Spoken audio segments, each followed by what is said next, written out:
Hello again, everybody, and welcome to another edition of Brown's Latest. I'm Dave Grendzynski, and this is where you can come on in each and every day and get caught up on some of the latest news items involving our Cleveland Browns, and then get a take attached to each of those news items along the way. Thank you to everyone who has liked our previous episodes. Hopefully this one makes the list. And to all of you who have subscribed to the channel, thank you for the support you have shown our little show, and to everyone who gets in the viewer comments and makes their voice heard. I really appreciate the discussions that go on down there in the viewer comment section. Now, coming up on today's show, not that you need any more proof that Myles Garrett is just built different. We have something to show you that just shows you that Myles Garrett is built different. Also, Pro Football Focus dissing the Browns once again. We'll tell you who they're going after this time. Hey, all of the events involving Shedeur Sanders that happened this week has me a little worried that this is starting out like Baker Mayfield 2.0. I'll explain. And then down in the viewer comments, somebody has a great nickname for our two new running backs. But first things first, let's talk about Myles Garrett. He is just built different, folks. And I don't know if you saw this or not. TMZ posted it, but he decided to race his girlfriend, the snowboarder, Chloe Kim. She's the snowboarder. And he won. He won. He ran backwards. She ran forwards, and he won. Here's a picture of the post that TMZ put up. There's Myles in his back pedal, and there's Chloe, and they're off and running. Now, I will say, the headline, some people were taken aback by the headline, as you can see there. The wording of the headline, people were like, well, they could have used defeats, or they could have said wins, or something along those lines. But the story kind of took another direction because of the headline. But you know me, I am glass half full. I like to focus on the positive, and I just thought it's incredible that Garrett can run backwards and win against an elite snowboarder in Chloe Kim. Now, she was funny in her Instagram post. She wrote, 99% sure I would have won if I wasn't wearing jeans. That's what she wrote in the description. And so, and we're going to give her the benefit of the doubt. Okay, Chloe, we would say, yes, you would have been a clear winner had you not been wearing jeans. But this is Myles Garrett, and I just wonder, was he built in a lab? And then, like Ohio State, Jeremiah Smith, was he built in a lab too? I wonder this sometimes. These are just phenomenal elite athletes, and this is just another example why we are glad Myles Garrett is on our team. Now, we're not glad about this. Pro Football Focus going after our wide receiver room. Oh boy, we've already they're always picking on us, and now they're going after our wide receivers. They ranked the wide receiver rankings in the NFL, and we'll never guess where we ended up. There's the top five, and it's the Eagles, Buccaneers, Bengals, Lions, and San Francisco. Which Eagles I kind of get, The Bengals, I mean, the Buccaneers ahead of the Bengals? I don't know. But San Francisco in the top five, and then there we are down there at 32. And here is what they said. This is the reasoning behind the rankings. All right, here they said. They say the Browns team-wide 65.3 PFF, Pro Football Focus, receiving grade last season ranked second worst in the NFL. How were we second worst last year, and now we're worst? And we added Deontay Johnson to the room. And we've got better quarterbacks. I digress. Let's pick it up. And they did little to fix this heading into 2025, which I just said. No, we did plenty to address this. Anyway, Jerry Jeudy led the way with the 74.9 PFF receiving grade, and tight end David Njoku added a passable 65.3 mark. Cedric Tillman and Jamari Thrash will have to really step up, and perhaps rookie running backs Quinshon Judkins and Dylan Sampson can help from the backfield too. Okay, first of all, we're talking about wide receivers. Why are we talking about the running backs? You're ranking the wide receiver room. Why would the running back situation affect the wide receiver room? Then, we already told Jamari Thrash had a heck of a mandatory minicamp. Said Tillman, we know, we've seen flashes from him already, and so I just think that they're reaching and looking for reasons to rank us last. New England came in ahead of us. How? I mean, come on, they have Stephon Diggs. Come on. So I think they overlooked almost everything in this ranking, and so we're not going to stand for it. Come on, man. The Browns wide receiver. We're not the worst wide receiver room in the league. Get out of here. All right, now moving on. All right, so let's talk. We're not talking speeding tickets here. I said I don't want to talk about speeding tickets anymore, although we kind of do whenever this comes up. But this is the aftermath, and I want to talk about what I think the Browns could have done with Shedeur to maybe really just put this whole thing to bed. The events of the last week or so. So my years of media, working in media and media relations. Now this is just how I would have handled it, or how I would have recommended the Browns handle it, and it goes back to the days of Baker Mayfield. And I see some similarities here with the way this was handled, the Shedeur Sanders thing, and some of the things that went on with Baker Mayfield.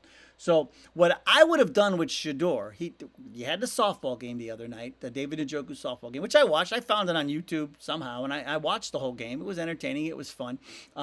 But I was really hoping there would be like a formal press conference where whether you set up a podium or not, but you alert the media and you have them all come out and you have Shedeur address it and say, look, this is what it is. I'm going to be better. And now there was that one video that's out there, but it was kind of nonchalant. There wasn't anything formal. It's just him talking to somebody who was there, and kind of addressing it. But I just feel like this was an opportunity for the Browns to really get out in front of it.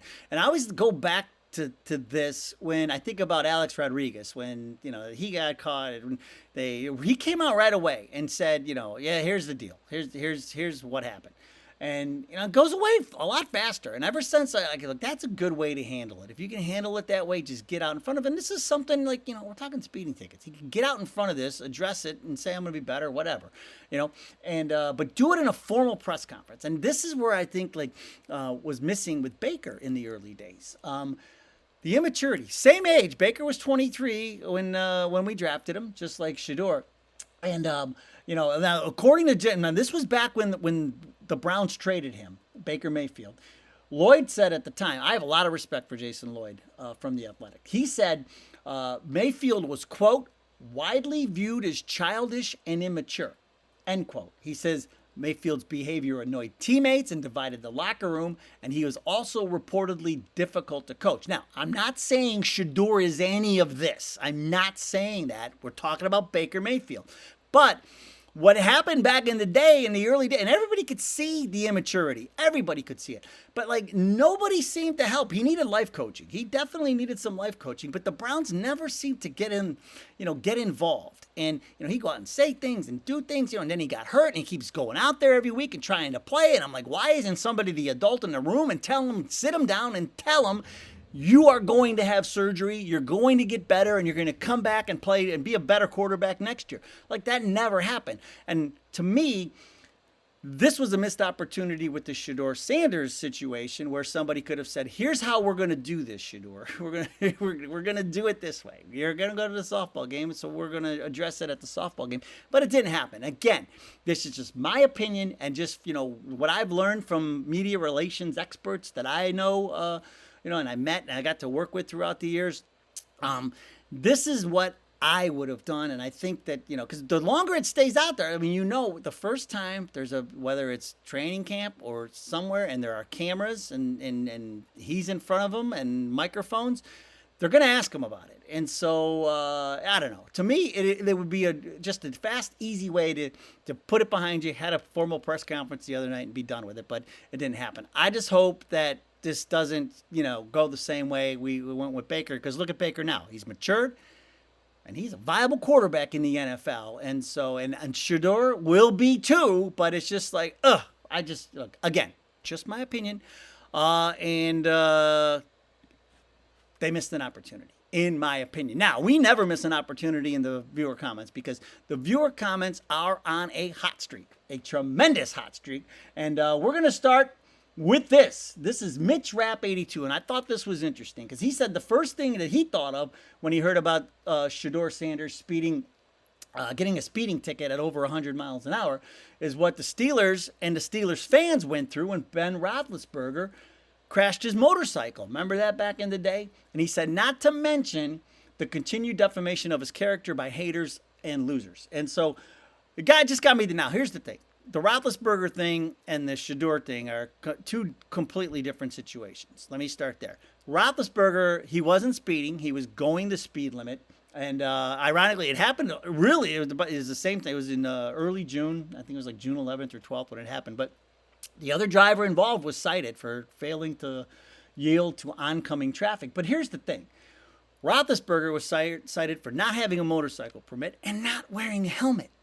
And so, it goes back to when I was in media relations, and I interviewed a psychologist one time, and I have a lot of respect for this man. And this is something that stuck with me when I don't remember what the topic was we were talking about, but he said, control what you can control.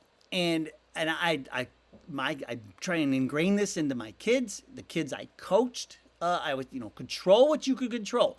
If you're in a situation that's not a good situation, control what you control. Get out of that situation. Or, like control the things that are controllable. And so, this was a situation where if Roethlisberger's wearing a helmet, right, he probably saves himself a lot of injuries. Remember, he cut open his head, he broke his nose, and other. Now, he did miss a game, but it was not because of like those injuries he sustained, because there was enough time before the season started. He had to end up having an operation that I think was somewhat related to the crash or stuff. But anyway, that's why he missed one game that year, was because of the operation that he had. It was an appendectomy or something. I don't know. You can coach me up in the chat, but that's neither here nor there. But the thing is, and this is where like these players, like, control what you can control, guys. Like, and this is what I really hope, that these guys can get this through their head. There are a lot of, you can keep yourselves out of harm's way if you can control what you can control. All right, moving on. Myles' graveyard is not big enough for all the graves that will be added, says Mark Shafraff, 2674.